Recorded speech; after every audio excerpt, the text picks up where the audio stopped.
एक पुराने समय में नमक का एक व्यापारी था। उसके पास एक गधा था। रोज सुबह वह गधे पर नमक की बोरियां लादकर आसपास के गांवों में बेचने के लिए जाता था। रास्ते में एक नदी भी थी और उस एक पुल बना हुआ था। व्यापारी उसी पुल से गधे को लेकर व्यापार के लिए जाता था।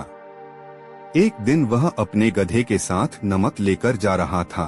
पुल पर पहुंचकर गधे का पैर फिसल गया और वह नदी में गिर गया।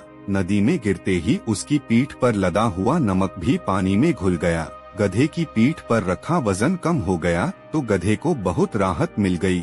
उसने सोचा कि ये तो बहुत अच्छा हुआ, अब मुझे ज्यादा वजन नहीं उठाना पड़ेगा। नमक घुलने की वजह से व्यापारी अपने घर लौट आया। पूरे दिन गधे को आराम मिल गया। अगली सुबह व्यापारी ने रोज की तरह गधे की पीठ पर नमक की बोरियां लाद दी। रास्ते में जैसे ही पुल आया तो गधा जानबूझकर पानी में बैठ गया। उसकी पीठ पर रखा नमक पानी में घुल गया और उसका बोझ हल्का हो गया। व्यापारी को समझ आ गया कि गधा जानबूझकर पानी में बैठा है। उसे बहुत गुस्सा आया और उसने ठान लिया कि वह गधे को मजा चखाएगा। इसके बाद अगले दिन व्यापारी ने गधे की पीठ पर रुई के बोरे रख दिए और वह निकल पड़ा। रास्ते में जैसे ही नदी आई तो गधा बिना सोचे समझे फिर से नदी में बैठ गया। नदी में बैठते ही रुई गीली हो गई और उसका वजन बढ़ गया। अब उसे कई गुना अधिक वजन उठाना पड़ रहा था। उस दिन गधे ने सोच लिया कि आगे से वह ऐसा नहीं करेगा। कथा का सार।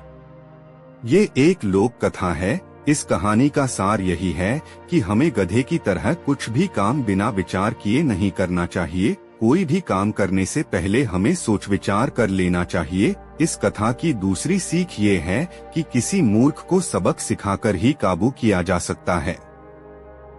दोस्तों, अगर आपको यह छोटी सी कहानी पसंद आई हो तो लाइक और सब्सक्राइब करना ना भूले। इसी के साथ ही हमें दे अनुमति, फिर मिलते हैं अपने नेक्स्ट वीडियो में। धन्यवाद।